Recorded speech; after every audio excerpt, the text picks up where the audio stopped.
In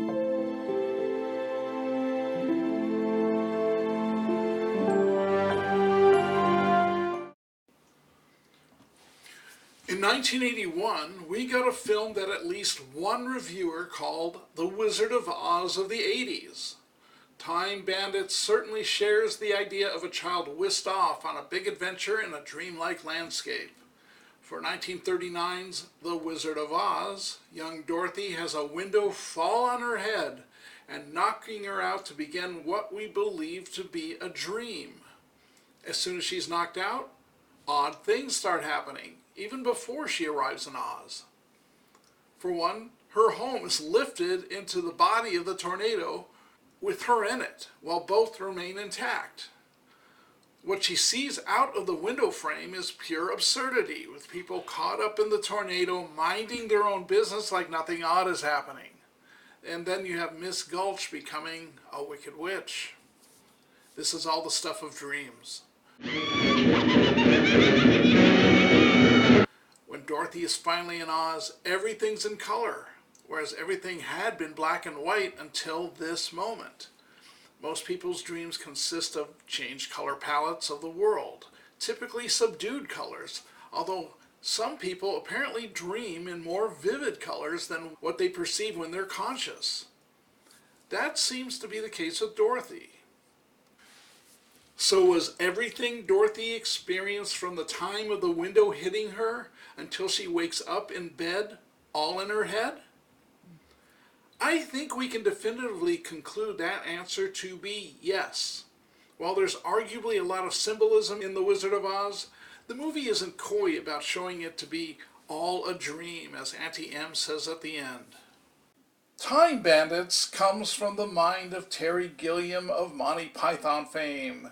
Here we see a child, this time an 11-year-old boy named Kevin, going on a crazy adventure after he had gone to bed. The adventure ends when he wakes up at the end of the movie, so this must be like The Wizard of Oz and be all a dream, right? So let's prove this point, shall we? On the first night, Kevin is in bed, and suddenly a medieval knight in armor riding a horse crashes out of his wardrobe closet and rides off into a forest that is there instead of a wall in the bedroom. We see Kevin apparently sleeping just before this happens. After the knight has left, Kevin comes out of the covers, apparently from a dream, and sees everything in his bedroom appearing to be normal. Kevin even realizes that there's a picture on the wall where the forest had been, and it shows a very similar scene of a horse-riding knight and a forest. So the brief dream seemingly was inspired by the picture. I do wonder why there was a deer's head on top of the knight's helmet that is not shown in the picture. That's rather odd. I tried to find a similar helmet using an online internet search. I saw a couple helmets with antlers on the top, but not a whole deer's head. Seems this might be due to a child's imagination. I also want to point out that the transition from dream to reality appears to be seamless. As the knight exits, Kevin comes out of the covers, but there's no cut in the film to indicate a transition from dream to reality. But it was a dream, right? If it was a dream, then the only noise would have come from Kevin. And how much noise did Kevin make getting out of bed and going over to his wall to look at the picture? It was apparently enough noise for his father to hear it above the loud TV playing in his living room. And no more noise. Okay. These may be weak arguments against it being a dream. We'll have to go into night number 2 to really make this determination. One of the strong arguments that it is all a dream is the fact that so much of what we see in Kevin's bedroom is in the adventure. Just like the picture of the knight in the forest, we can find many items around the bedroom that we'll see in the adventure. Let's explore the bedroom and see what we can correlate to the dream. We first view Kevin's bedroom early on. The very first shot has Kevin reading his book, which just happens to be about Greek heroes. There's a picture of Napoleon in the back, and a toy knight in the foreground, and I believe another knight in the back holding a very long sword. There also happens to be the satchel that Kevin takes with him on his adventures. The satchel holds the Polaroid camera. Next to the satchel is a dinosaur skeleton. Let's look at other parts of the bedroom. At least as much as the film shows, it does show at least most of it, and much of it is shown multiple times as if the filmmakers are trying to tell us something. I made a little representation of the bedroom and its basic components of the bed, the door, the window, and the wardrobe. I'm not claiming this is in any way to scale, but it doesn't need to be for this purpose. I'll start with the same shot we saw before. This shows the side to Kevin's right. It's the side we see the least of, and other than the aforementioned Napoleon poster and the sword-wielding knight, there doesn't seem to be much else. Probably because this is where the window is. There are some pictures in another shot shown in the corner, though. Let's brighten this image up, and we can see it reveals a couple of pictures of tanks, a man on a horse, and several men. One looking, a bit like Abraham Lincoln, but I'm not sure. There's also an object that looks like a toy spaceship that's in front. It's over an alien landscape. Panning left, we get the wardrobe that the knight on horseback emerged from, as well as Randall's group on night 2. More drawings and pictures. I want to believe that Kevin himself made all these drawings, which indicates his high level of imagination. Some space stuff, an airplane, a picture of some tall buildings, and 2 figures, one in front of the other. Going further left, where the door is, gives us more drawings, a stage, and a book titled Stories for Boys. The stage has a green snake on it, and by the door is a human skeleton. There's a box of a game called Blast Off. On the door is a poster that has some decals placed on it, and includes one labeled Kevin, awarded citation for valor. On the floor are some Lego pieces, a soldier on a horse, toy cowboys, a chessboard, and some spacey looking stuff, including a toy ray gun. Some spacey action figures, a military vehicle, and a game involving tanks are included. Now going to the wall where the head of the bed is, we've got all sorts of stuff. I'm not going to go over them all, but I do want to point out a drawing, again presumably drawn by Kevin, that has the words, "Strange things lie in this room." Like me, for instance. Ha ha ha ha. Again, Kevin is an imaginative boy. Finally, and I'm intentionally going here last, we have the wall of pictures that includes the night in the forest. There is so much here, and I'm not going to get specific at this time, but this wall seems to be special to Kevin. And it turns out it's where the knight on horseback went to, and it comprises the time hole to exit Kevin's bedroom. Time hole? Oh yeah. This is how the adventure works. We have 6 midgets calling themselves international criminals, and they stole a map from the Supreme Being. This map of the universe shows where time and space holes are allowing them to jump to different places in different times.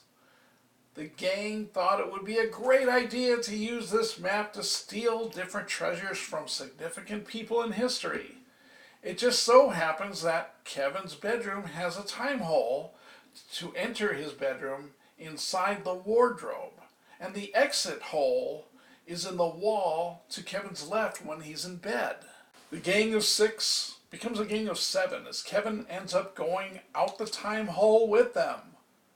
Oh, by the way, the Supreme Being wants his map back and is never far behind the gang. And evil is tracking the gang, hoping to steal the map. So begins the adventure. Kevin is soon confronted by 3 French soldiers on horses, kind of like what we see on Kevin's bedroom floor. The siege of Castiglione looks like this picture. Castiglione is in Italy, and there's a map of Italy behind Kevin's bed. And then you have Napoleon himself, who has a prominent picture in Kevin's bedroom. As far as Napoleon is concerned, he comes across as quite silly and occupied with how short he is at 5'1". Keep in mind, this is supposedly Kevin's dream. This is not supposed to be a true historical rendition. But how an 11-year-old boy would perceive Napoleon. Napoleon wouldn't be speaking English now, would he?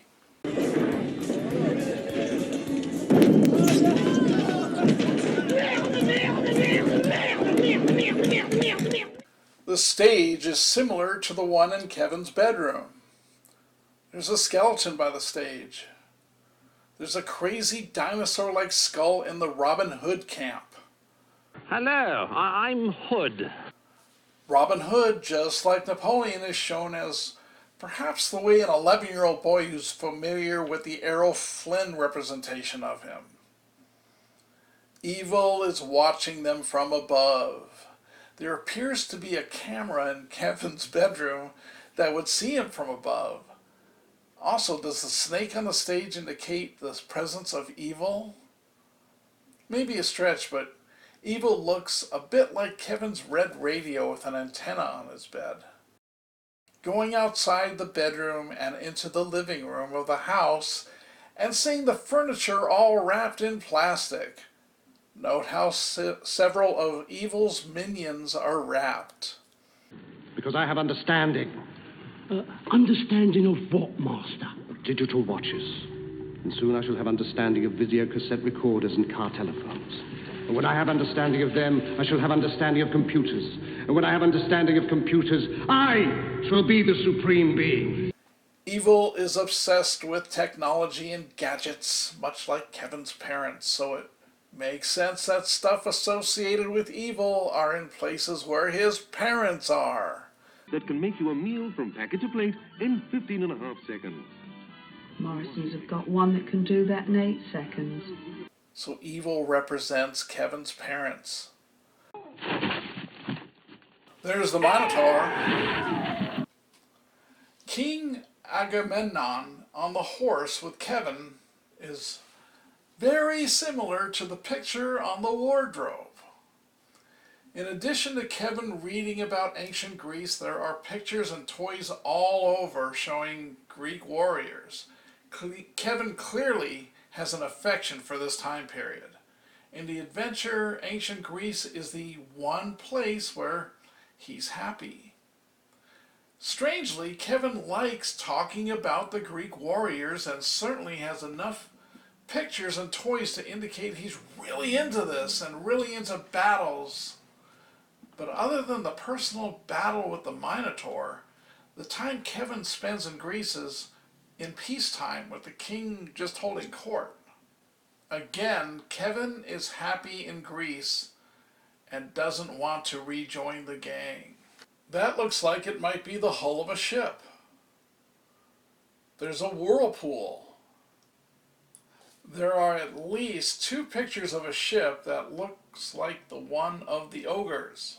The top of this picture looks kind of like something coming out of the water with a ship on top.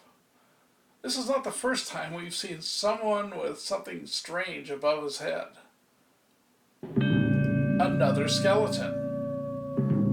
The Fortress of Ultimate Darkness.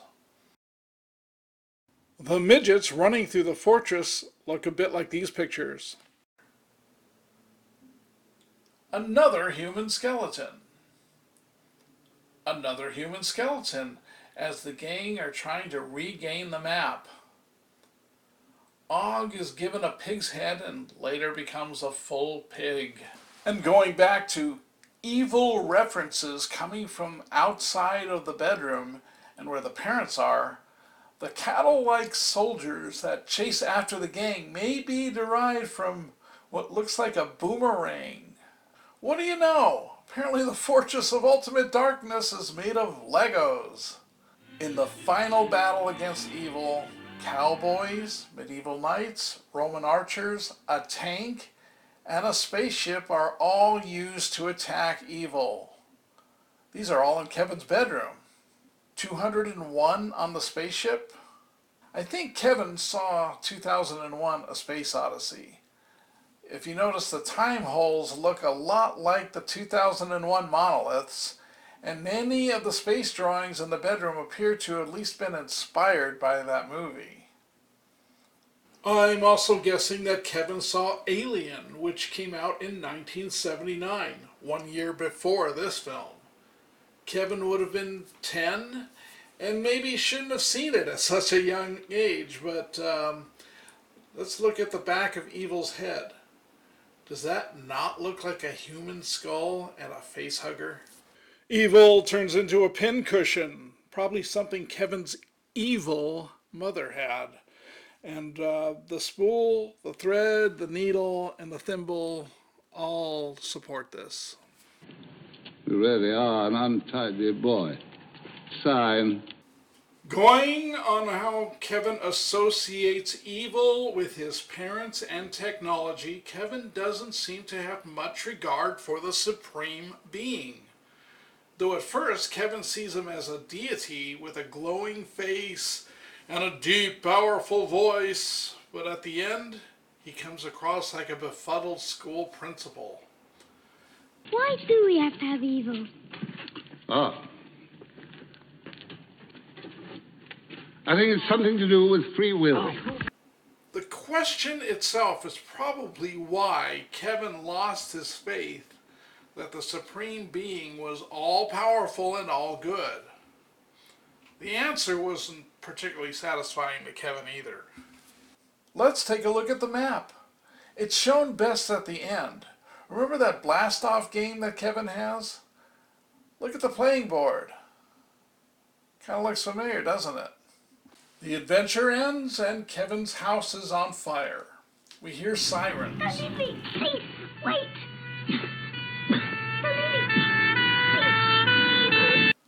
We also heard sirens just before Kevin appeared to go to sleep.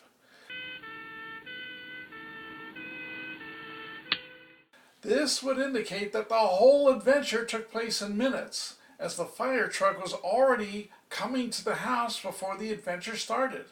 It also means Kevin's house was on fire before any of this started happening. The film finishes with a George Harrison tune, Dream Away, about all the cool stuff you can experience when you go to sleep and dream. So the adventure was a dream, right? Not so fast. There's a big hole in that argument. The camera! If the adventure was a dream, how was Kevin able to take pictures and view them in the real world? Also, both times we see Pansy and Sir Vincent, it happens before Kevin arrives. Between them, there's adult humor and adult situations. It's kind of like they're separate from everything else and not really part of Kevin's dream. Is that true of Agamemnon too? He's fighting the Minotaur before Kevin appears. And he's apparently also a modern-day fireman.